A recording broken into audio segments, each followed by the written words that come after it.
Have you ever wondered why some men, after being broken, rise not as who they were, but as something untouchable? Not hardened, but refined.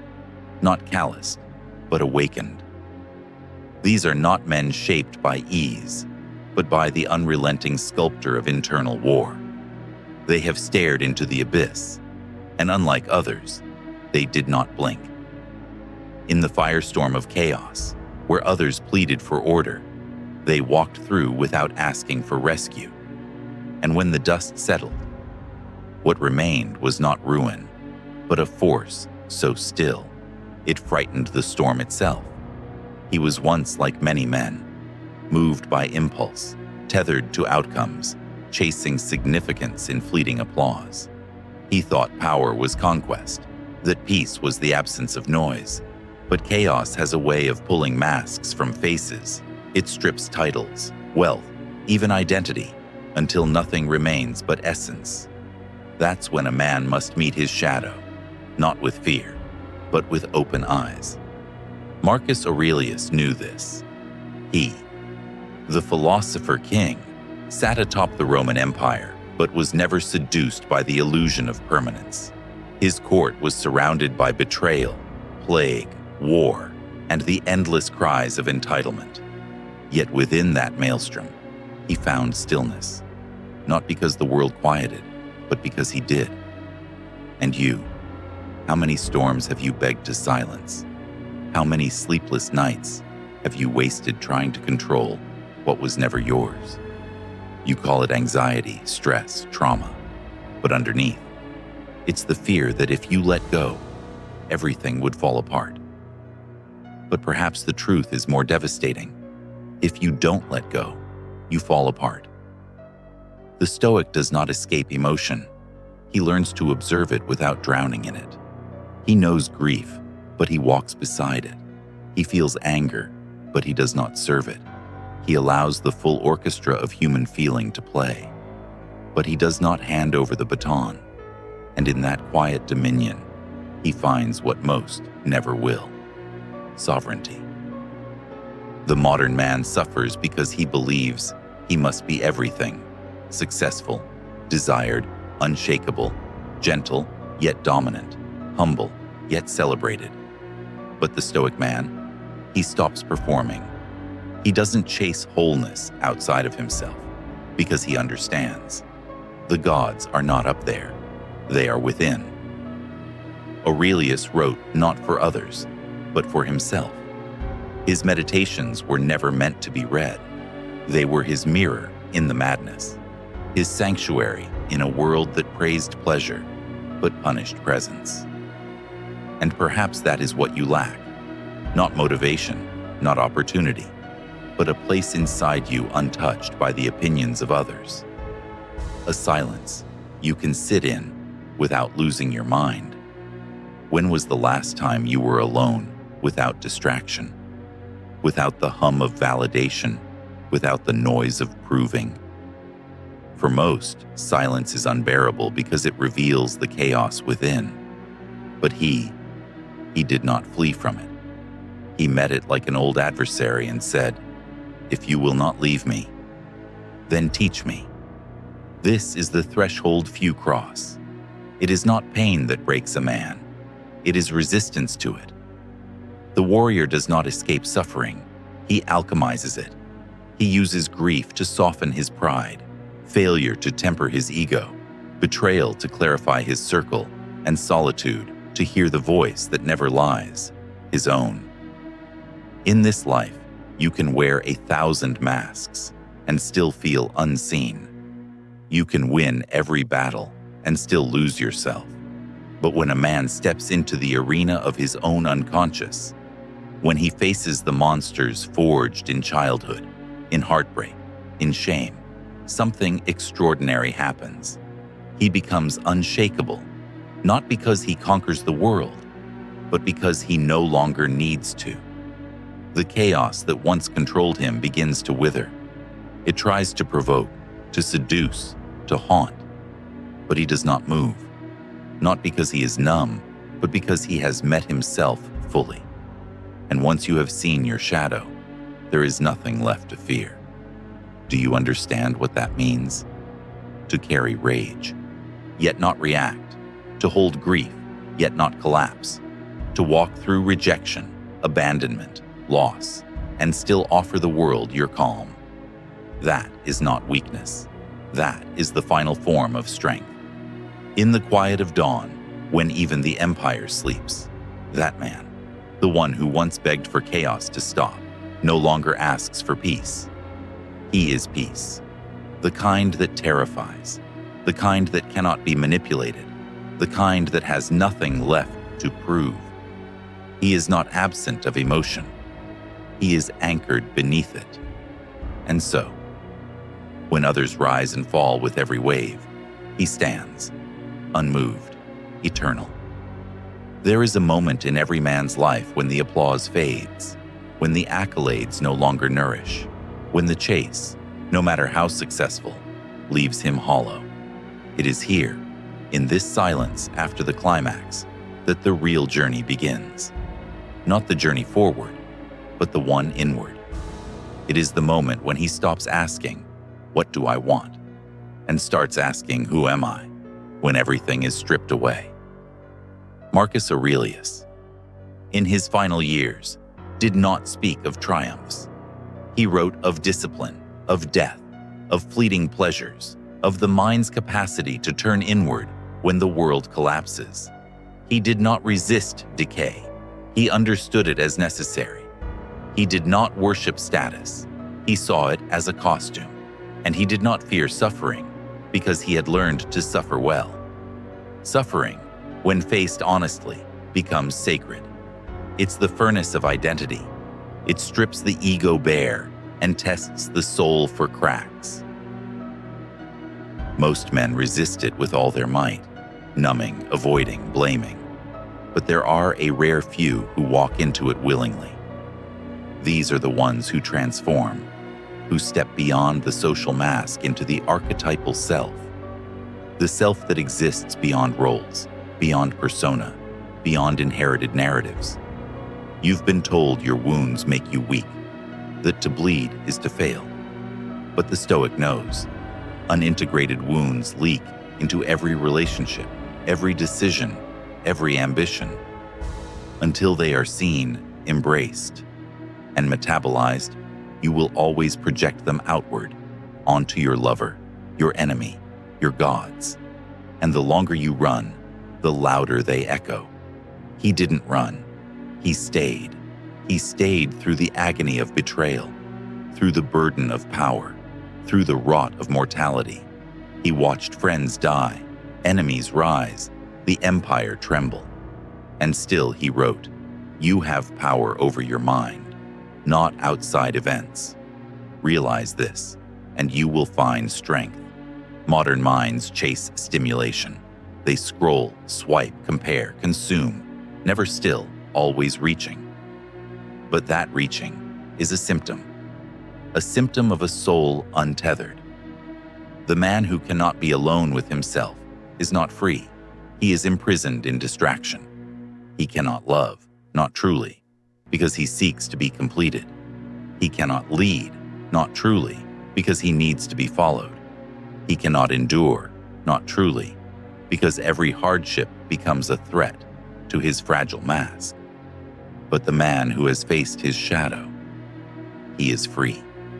Not because he conquered the darkness, but because he stopped pretending it wasn't there.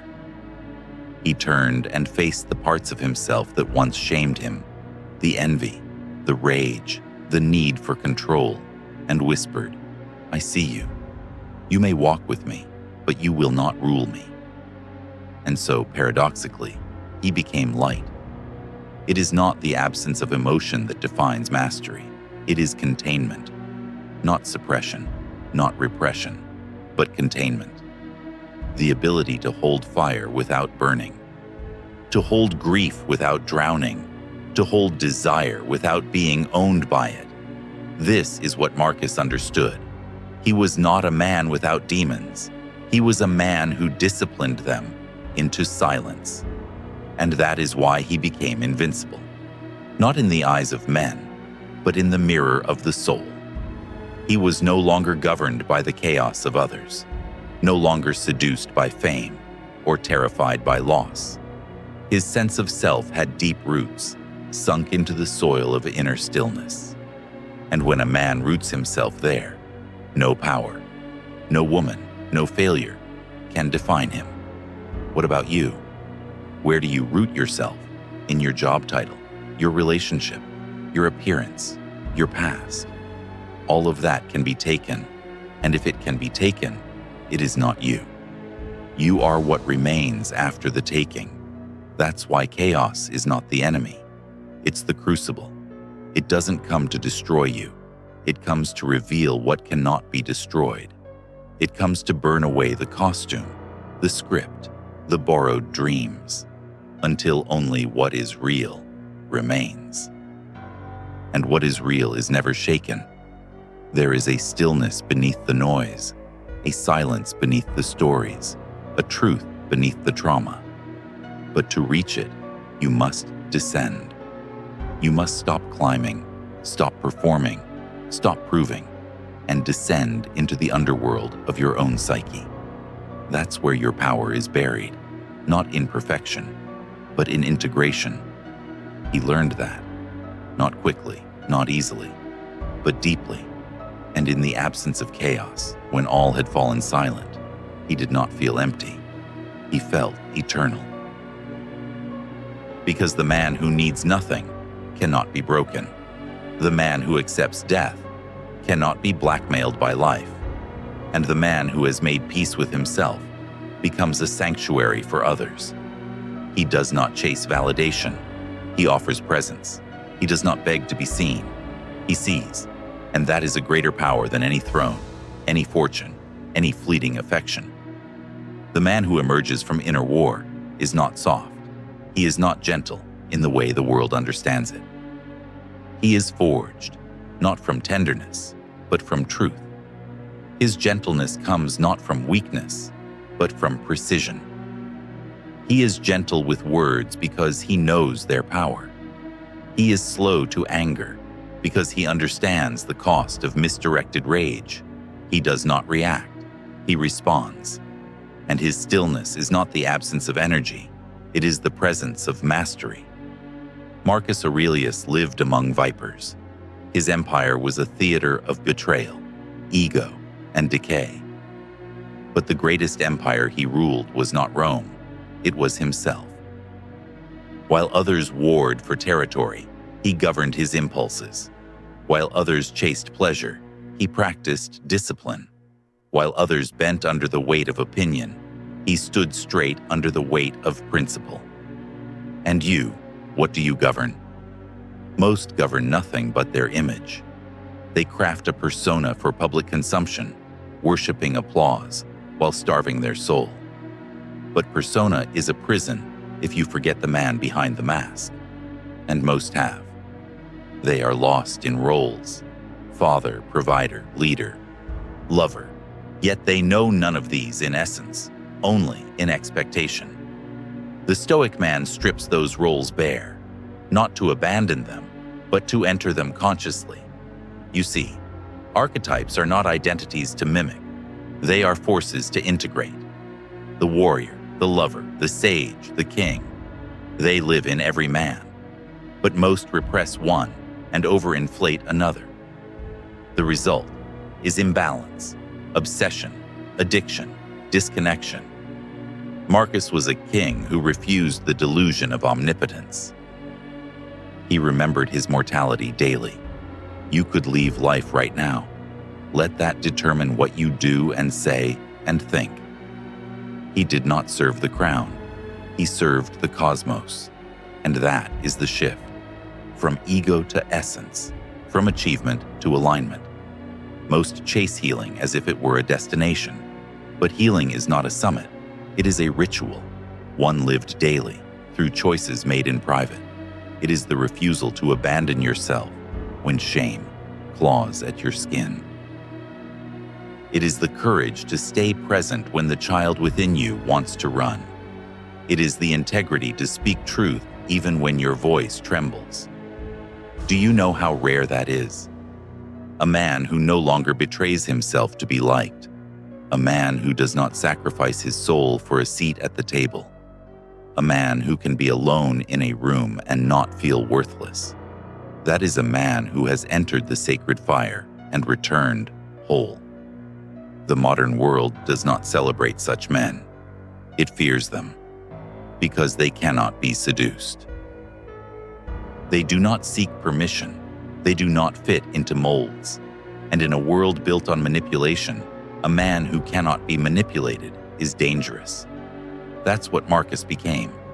Dangerous, not in violence, but in presence. His gaze pierced illusions. His words cut through performance. His silence undid charades, because he had nothing to prove, and in that, everything to offer. He was not immune to pain. He buried children, lost friends, watched his empire rot from the inside. But he did not curse the gods. He bowed to the law of impermanence. He wrote of death not as tragedy, but as teacher. He did not cling. He let go, again and again, until even sorrow could not possess him. That is why he became invincible, not untouched by grief, but unconsumed by it, not devoid of desire, but unmoved by its tyranny, not without wounds, but never identified by them. Do you understand? Your power is not in your dominance. It is in your depth, not in how loudly you speak, but in how deeply you listen to yourself, to others, to the quiet intelligence beneath every storm. The chaos outside will never end, but the war within, that can. Not by force, but by surrender. Not to the world, but to your own truth. When a man reaches that point, he becomes like a mountain. Seasons may come and go. Storms may scream across his surface, but he remains, grounded, rooted, whole. And that stillness does not come from luck, or intellect, or inheritance. It comes from facing the dark, from choosing discipline over comfort, from choosing truth over image, from choosing soul over ego. The man who becomes invincible is not the one who conquers others. He is the one who no longer needs to. There is something unspeakably powerful about a man who no longer flinches, not because he has numbed himself, but because he has seen the suffering of the world, the hunger of the ego, the illusion of control, the cruelty of men, the fragility of love. He has seen it all, and instead of breaking, he opened. Instead of armoring, he unclenched. That is the paradox of true strength. It is not resistance, it is radical acceptance. Marcus Aurelius wrote in the solitude of his chambers, while emperors plotted and plagues crept through the city. He didn't command attention, he cultivated introspection. His words were not meant to dominate, but to distill. He understood what few ever do, that the mind, untamed, is the most dangerous battlefield. And only the man who conquers his own reactivity can ever be trusted to lead. How many men today lead families, companies, nations, while being slaves to their wounds? They shout, seduce, strategize, but underneath, they are terrified little boys, desperate to be seen, validated, adored. They call it confidence, but it's performance. They call it love, but it's possession. They call it success, but it's addiction. And have you noticed the games, the endless striving? The moments when silence creeps in and suddenly you're desperate to fill it, with noise, with people, with distractions. That is not life. That is spiritual anesthesia, a way to avoid the great descent. Because the descent asks everything of you. It asks for your ego, your story, your certainty, your blame. Most cannot bear it, but those who do, those who choose to descend, they emerge reborn. This descent is not glamorous.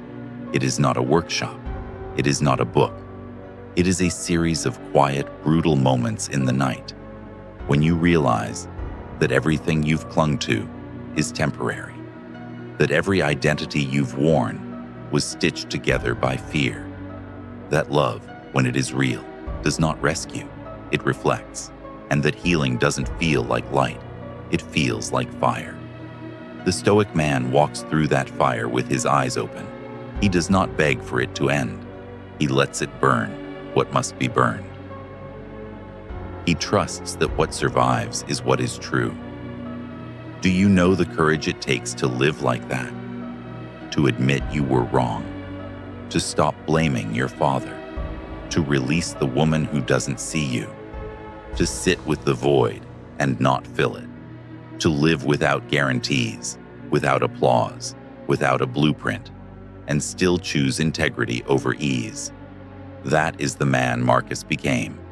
That is the man the world needs now, because we live in a time of excess, of spectacle, of distraction masquerading as purpose. Men are told to be good, to be safe, to be liked, but no one tells them how to be whole. And wholeness is not born from comfort. It is born from confrontation, with pain, with truth, with responsibility, with the soul. A man cannot become invincible if he refuses to feel. He must feel it all: the ache of rejection, the shame of failure, the guilt of hurting others, the grief of losing himself. But he must not become these feelings. He must carry them like sacred weights, not as burdens, but as proof of his humanity. Marcus did not write from a place of triumph. He wrote from fatigue, from heartbreak, from the weight of watching everything he built begin to decay. And yet, he did not despair. He looked to the cosmos, to the stars, to the universal law that governs all things. He remembered what we all forget. Everything we hear is an opinion, not a fact. Everything we see is a perspective, not the truth. And so, he learned to let go. That is where the power lies. Not in control, but in surrender. Not in outcomes, but in intention. Not in what others think, but in who you are when no one is watching. The invincible man does not win every battle. He doesn't need to, because he no longer fights for things that don't matter. He does not chase love, he embodies it. He does not beg to be understood, he lives in alignment. He does not seek to dominate, he seeks to be whole. And from that wholeness, a quiet gravity emerges. Others feel it. They may not understand it. They may even reject it, but they cannot deny it, because it is real. And in a world full of masks, what is real becomes magnetic. So ask yourself, what have you abandoned within in the name of appearing strong? What part of your soul have you silenced to fit into a world that does not see you? Because the man who becomes invincible is not the one who becomes more. He is the one who becomes less false, less performative, less fragmented, until he becomes nothing but essence. When a man reaches the state of essence, there is nothing left to protect, because there is nothing left to prove. He no longer seeks to be perceived as powerful. He simply is. His power is not announced, it is felt. It does not shout across rooms. It whispers into silence, and the silence listens. Marcus Aurelius understood this form of sovereignty, not political sovereignty, but inner dominion. He could not control the betrayals of his generals, nor the plagues that ravaged his people, nor the ambitions of corrupted senators, but he could command the movement of his own mind, and that, in the end, was the only empire he truly ruled. He knew what the modern man forgets, that suffering is not proof of punishment, but an invitation to purify, that external events are never fully in your power, but your response always is, and in that response lies the birth of character. Not the curated kind, not the rehearsed kind, but the kind that glows in the dark, when no one is watching, when everything is stripped away, when only the soul remains. And this is where the final transformation begins. The shedding of identity is not a singular event. It is a slow erosion, a process of unlearning, a ritual of surrender. Every belief that was given to you before you had the wisdom to question it must be re-examined. Every wound that you buried deep within your shadow must be pulled into the light. Every mask, every defense mechanism, every story of unworthiness must be sacrificed at the altar of truth. The man who does this becomes still, not passive, not detached in the cold way the world misinterprets detachment, but still like a lake that reflects without distortion, still like a monk who walks through fire without flinching, not because he doesn't feel the heat, but because he no longer resists it. Do you feel how rare this is? A man who does not pursue chaos because he no longer needs drama to feel alive. A man who does not chase approval because he no longer doubts his worth.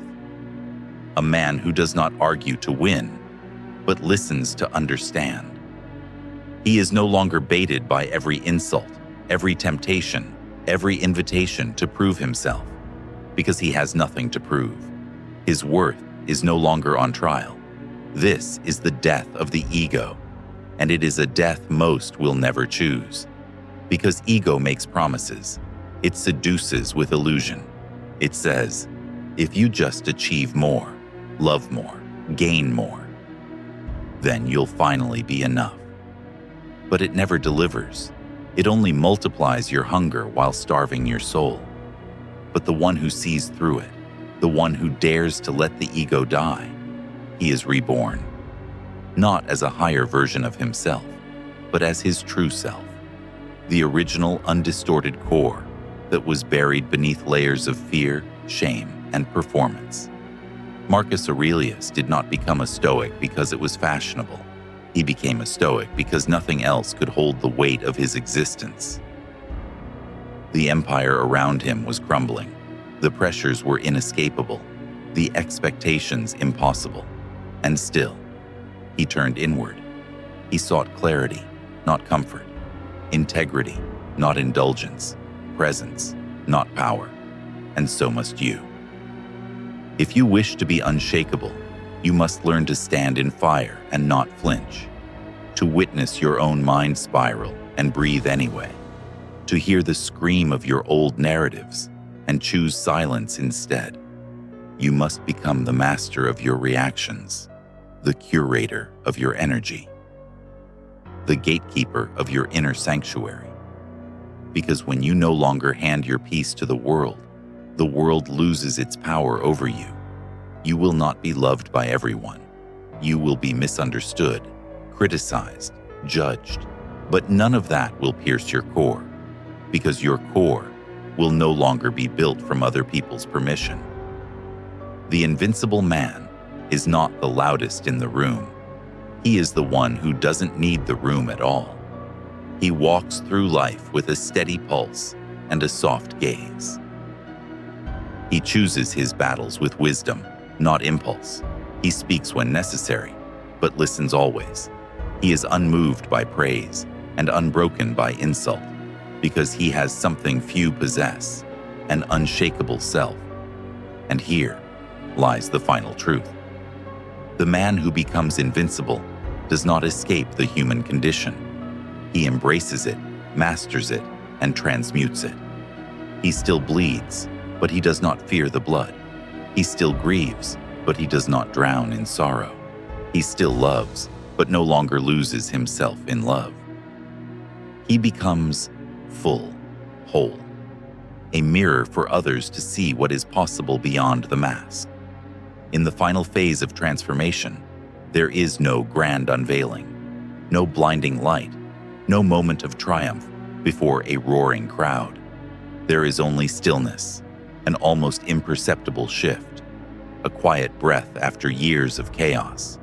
The man, once fractured and hungry, no longer searches the horizon for meaning. He turns inward and finds it waiting, not in words, but in presence, not in answers, but in peace. Marcus Aurelius never claimed divinity, though emperors were worshipped as gods. He knew better. He knew that to believe oneself above the human experience was the most dangerous delusion of all. His divinity came not from separation, but from integration. He didn't transcend suffering. He walked with it daily, using it as the grindstone upon which he sharpened his soul. You must understand this. Peace is not the reward for doing everything right. It is the natural result of no longer betraying yourself. You don't arrive at it by conquering more, or being liked more, or meditating harder. You arrive at it when you stop outsourcing your worth, when you stop bargaining with your own value, when you stop living as if you must earn the right to be whole, because you already are. But that truth is terrifying, isn't it? Because if you are already whole, then what was all the striving for? That's the final grief no one talks about. The grief of realizing how much of your life you spent pretending to be someone else. How many years you chased validation, molded yourself, abandoned your truth, all for the illusion of acceptance. And when that illusion finally crumbles, it does not feel like freedom. It feels like death. Let it die. Let the version of you that was built on fear and performance fall into the fire. Let the false alliances, the roles you played, the identities you clung to for survival, let them all go. You are not your trauma. You are not your mask. You are not your accomplishments, your failures, your past. You are the stillness behind it all. Marcus didn't wait for peace to come. He created it, word by word, thought by thought, breath by breath. He trained his mind to return to what cannot be taken. And what cannot be taken is what cannot be given by others. The knowledge that you are already enough. There is nothing left to earn, nothing left to fix, only a return to the place inside you that does not shake when the world trembles. The place that knows loss is inevitable, but never final. The place that sees death not as an end, but as a mirror to life. Have you touched that place? Have you ever been still enough, long enough, honest enough to find it? That is the invincibility no one talks about. Not the kind built on walls and weapons, but the kind born of deep surrender. To be soft without being weak, to be open without being naive, to be alone without being lonely. This man walks differently. He does not rush. He does not panic. He does not beg. He chooses. And when he loves, it is not from emptiness, but from overflow. When he speaks, it is not to impress, but to illuminate.